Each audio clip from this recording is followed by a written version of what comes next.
Ja, Henrik, tusind tak for de meget smukke ord, som er alt for meget.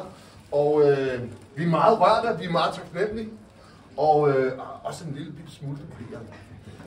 Det var sådan, da jeg fik overbragt nyheden af Henrik om, at vi havde vundet den her pris, så var noget af det første, jeg gjorde, var jo naturligvis at ringe til Alexander.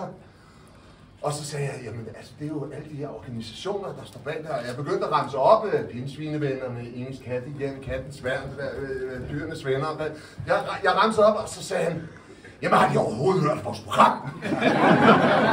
Vi snakker jo om at aflive katte og alt muligt, og sådan noget. Så siger jeg, jamen det kan jo godt være, at de er nogenlunde omtrent lige så pragmatiske, som vi er. Jamen altså, det korte af det lange er, vi er virkelig glade, vi er virkelig taknemmelige.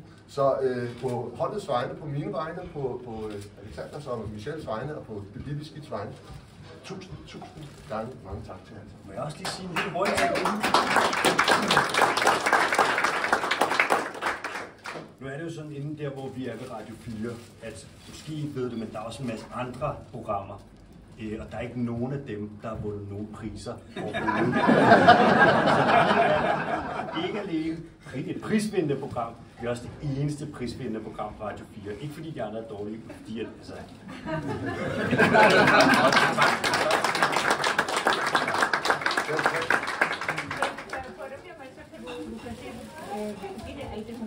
Og skål! Ja, skål! Nu kigger vi fra vores glas.